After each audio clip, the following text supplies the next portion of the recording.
Hi, hello, xin chào các bạn. Xin giới thiệu với các bạn, đây là laptop Asus S510U. Cái máy này hiện tại đang lỗi bị bàn phím. Và bây giờ mình sẽ tiến hành thay bàn phím máy này và mình quay lại cho các bạn xem cách thay thế bàn phím của laptop này có dễ hay không. Bây giờ cũng 11 giờ đêm rồi các bạn. Nói chuyện nhỏ nhỏ thôi, nói lớn hàng xóm chửi. Vô, làm thôi. Đối với những dòng máy sau này thì phím kích nguồn nó nằm chung trên bàn phím luôn nha các bạn. Nhất là những đời máy Asus. Nếu các bạn bàn phím có chạm, chập những cái đời máy dòng trước thì chúng ta gỡ cái dắt bàn phím ra, chúng ta sử dụng bàn phím G được. Nhưng đối với những cái bàn phím sử dụng cái nút kích nguồn ở trên bàn phím này thì bắt buộc chúng ta phải thay thế thôi. Nếu chúng ta gỡ các bàn phím ra sử dụng bàn phím G thì đâu có mở nguồn được các bạn. Bây giờ bắt đầu tiến hành tháo máy nha. Rồi lật mặt sau của máy, tháo ốc hết.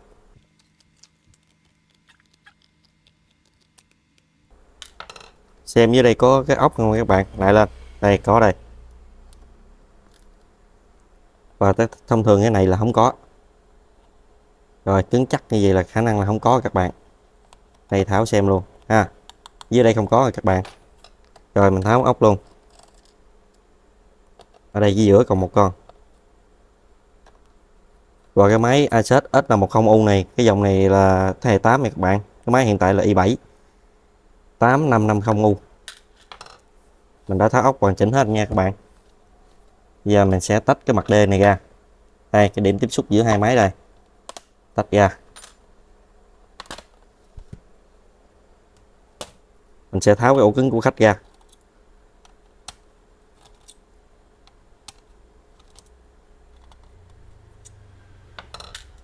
Lấy ổ cứng ra.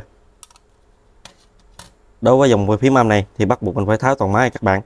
Nhưng mà trước khi mình thay bàn phím, giờ mình sẽ tháo bàn phím cũ ra nè. Ồ, cái này có thợ làm nghe các bạn.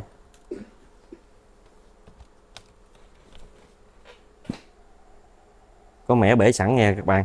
Cái này là sẵn nha, các bạn làm chứng giùm mình nha. Bây giờ cái cổng bàn phím này đó hư rồi các bạn. Bây giờ mình bắt buộc mình phải thay thế cái cổng dắt của cái bàn phím này thôi các bạn. Mình đã chuẩn bị một cái dắt mới rồi nè. Cái dắt này mình cũng lấy từ Mensac sang nghe các bạn. Cho mình kiếm cái dắt new của cái này luôn, hiện tại không có thị trường. Bây giờ mình sẽ bắt đầu thay thế cái dắt bàn phím nha các bạn. Muốn thay dắt bàn phím này thì bắt buộc mình phải tháo luôn cái men này các bạn, để cho an toàn, tại vì cáp bàn phím nằm đây nè. Giờ bắt đầu gã máy nha. Lấy ổ SD ra, tất cả các cáp mình tháo ra luôn. Cáp chuột tháo luôn. Bên đây cáp chuột bên đây luôn. Cáp anten wifi, led phím, cáp loa, dắt LCD. Ok, giờ mình sẽ mình tháo cái bát bản lề này ra, dùng tay mình bẻ cái bát bản lề lên. Đây cụm màn hình mình để sang một bên cho an toàn nhé các bạn. Tiến hành tháo mainboard ra. Đây, ốc đây tháo luôn.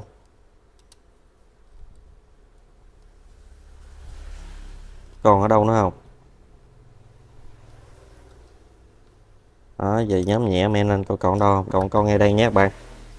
Có đó làm giống mũi tên nè, lý do tại mình không thấy thôi. Vậy mình lấy được cái men ra nha các bạn.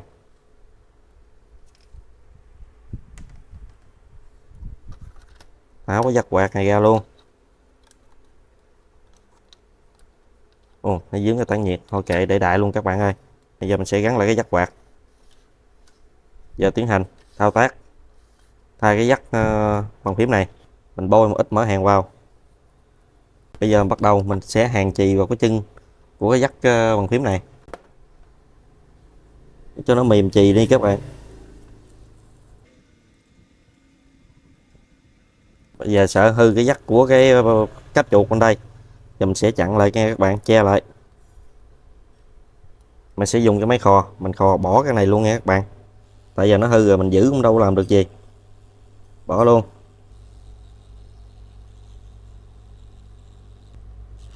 Đấy là được cái dắt hư rồi nghe anh em. Ở đây nó có miếng keo nè, bỏ miếng keo luôn đi. Giờ mình sẽ bôi chút mỡ hàng vào và mình làm sạch cái chân này đây. Giờ mình dùng mũi hàn mình vuốt lại cho nó sạch và đều. Bây giờ mình sẽ tiến hành cho cái dắt mới vào nha anh em. Mình canh cho đúng vị trí, cố định cho đúng vị trí. Mình sẽ chấm chì, chấm nhẹ cho nó cố định lại. tất cả các chân trùng nhau nha anh em. Bây giờ sẽ tiến hành bắt đầu hàn thôi. Và cái điểm tiếp mát và để cái chân cái giữ của hai cái dắt này khác nhau. Đây cái mối cũ của cái mối chì trên men là nằm đây, nhưng mà cái mối mới nằm đây. Thì hồi mình sẽ khắc phục nối với chì qua luôn nhé anh em. Cho thêm miếng mỡ hàn vào. Bắt đầu mình hàn.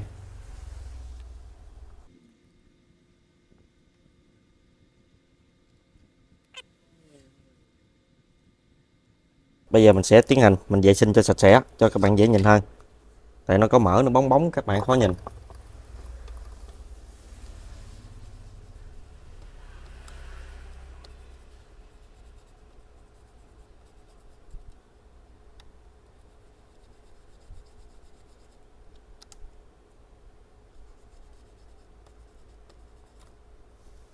Vệ sinh sạch sẽ rồi nhé anh em. Bây giờ mình tiến hành mình kiểm tra coi những cái chân này đã dính hết chưa. Bây giờ mình sẽ dùng cái nhíp nè, mình kiểm tra các bạn. Đó, bây giờ mình kéo cái hàng chân nè. Nếu chân nào lệch là chưa dính chì. Ngay chỗ này rất là nhạy chì các bạn, tại do nó mỏng và nó nhỏ. Nên chỉ cần mình vuốt xương cái là nó đã dính rồi. Tất cả các chân ok nhé anh em. Nếu các bạn muốn kỹ thì các bạn dùng cái đồng hồ và các bạn dùng thông đo mạch coi cái chân này nó có đã tiếp xúc tốt chưa. Còn đối với mình thì mình kiểm tra nó đã dính rồi các bạn. Bây giờ mình sẽ gắn cáp màn hình vào thử nha anh em.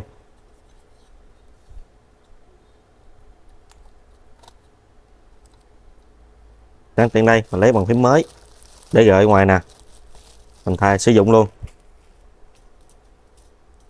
Gắn cáp phím vào.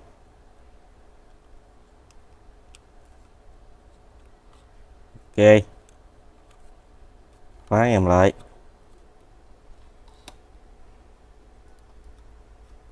Cấp nguồn cho em nó. Và đừng quên cho cái USB boot của mình vào. Bây giờ là đang bắt đầu tiến hành boot vào USB boot của mình nha các bạn. Đã khởi động vào phần mềm USB boot của mình xong. Giờ mình sẽ tiến hành mình mở phần mềm tép phím ra. Nó thấy bấm vậy thấy ngon các bạn ơi. Im im rồi nha. Thử coi, thử coi.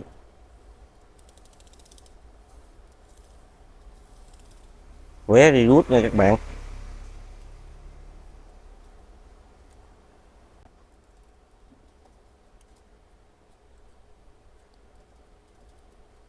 Ngon luôn các bạn ơi. Bây giờ mình sẽ tiến hành thay thế luôn cái bàn phím này. Bàn phím này cũng đã thay thế rồi là các bạn. Mà khách hàng ta nói lúc bị lúc không thì mình đã có bàn phím mới rồi. Giờ mình sẽ tiến hành mình thay luôn bàn phím luôn nha các bạn. Mình sẽ lấy cái cụm màn hình này sang một bên cho an toàn. Muốn thay bàn phím máy này thì mình tháo luôn cái bo luôn các bạn. Bo này hình như không có ốc. Tháo luôn nha. Ok. Rồi cái này gãy sẵn nha anh em. Bây giờ mình sẽ tiến hành mình lấy cái thanh này lên luôn nè. Chị hàn gì không có cứng gì hết trơn á. Rồi bên đây cũng vậy luôn.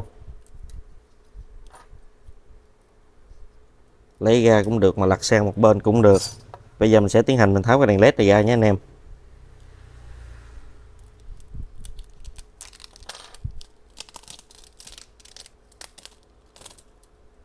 Đây cái đèn led phím mình giữ lại.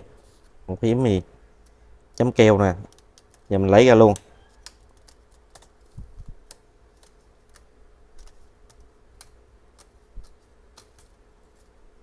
Mình cho cái bàn phím mới vào. Dỡ cáp lên. Mình so vị trí bàn phím nó nằm đúng hết không? Có bị lệch gì không? Nằm vậy là ok nhé anh em. Giờ mình sẽ tiến hành mình hẹn bàn phím nha.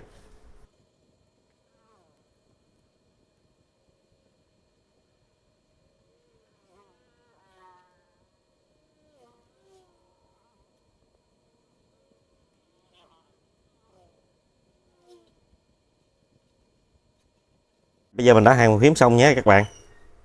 Giờ mình sẽ lấy cái bàn phím led của khách này. Mình sẽ để vào vị trí cũ. Miếng này nó cũng còn keo các bạn. Bây giờ mình sẽ để cái miếng nhôm này lại vào. Bên đây tương tự như vậy luôn. Mình sẽ hàn lại nha anh em. Bị hụt nhựa nên hàn nhựa thêm vào cho nó cứng. Tới lượt bên đây nhé mọi người. Mình dùng tay mình ấn cho nó xuống sát mới được.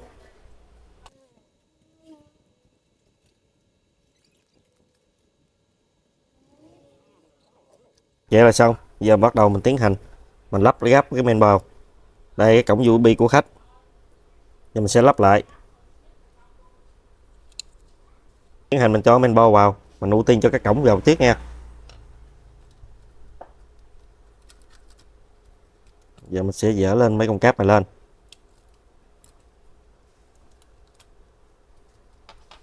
Rồi mình sẽ dặn ốc main board lại trước nha anh em.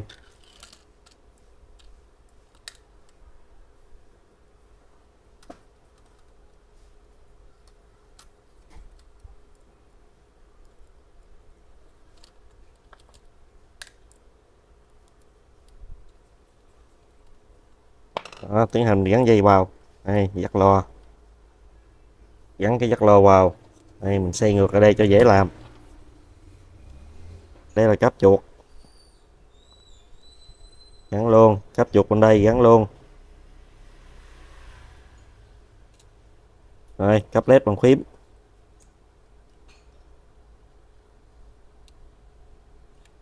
Đây, cáp tín hiệu bo USB.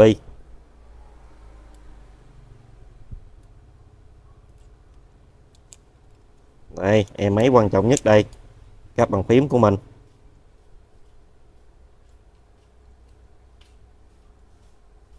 Bây giờ mình sẽ tiến hành mình lấy cái cụm màn hình này lên nè. Mình cho vào đúng vị trí. Hạ bắt bản lề xuống.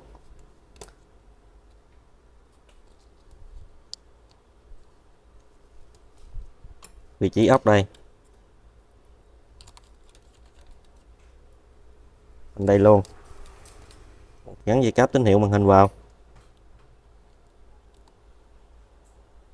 Gắn cho sát nha anh em. Tiếp đến giờ mình sẽ gắn cái ổ SSD của khách.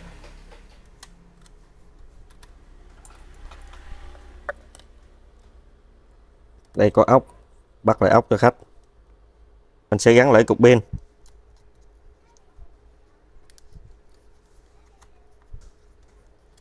Vậy là cái cục pin nằm ở dưới, cái SD nằm trên các bạn ơi. Thì mình mở SD ra lại, mình cho pin vào đúng vị trí nè.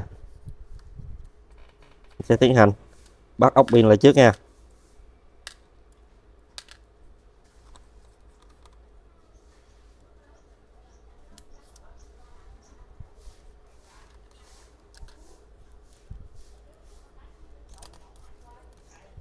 Giờ mình sẽ gắn ổ SSD vào.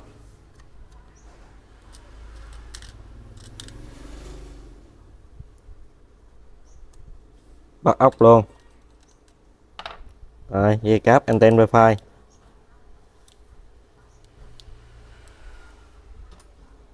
Màu đen là ở trên theo màu đen.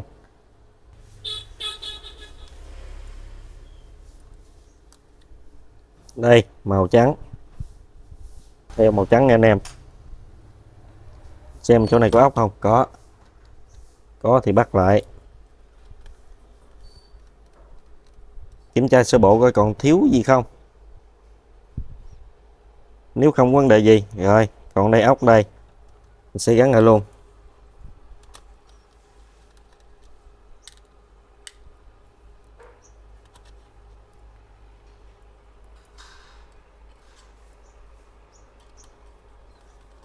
Không còn vấn đề gì nữa thì mình sẽ tiến hành mình gắn cái jack pin vào để jack pin vào đúng vị trí và ấn vừa thôi nha các bạn, để cổng men nè, rồi khóa em lại nè.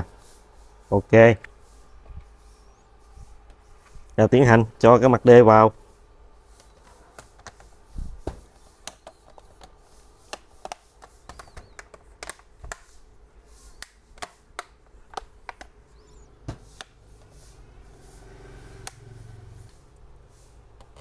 Bắt ốc lại hết luôn.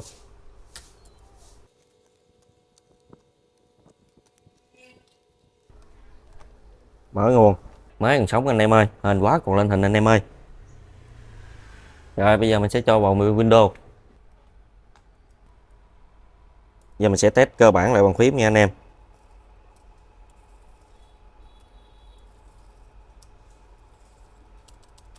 Ok, ngon, good. Chân thành cảm ơn các bạn đã xem. Nếu các bạn xem kênh của mình thấy hữu ích thì nhớ cho mình xin một like. Còn bạn nào chưa đăng ký kênh thì nhớ nhấn đăng ký kênh và ủng hộ mình. Và đừng quên nhấn vào hình quả chuông thông báo để nhận những video tiếp theo của mình. Chân thành cảm ơn các bạn. Chúc các bạn thành công. Bye bye.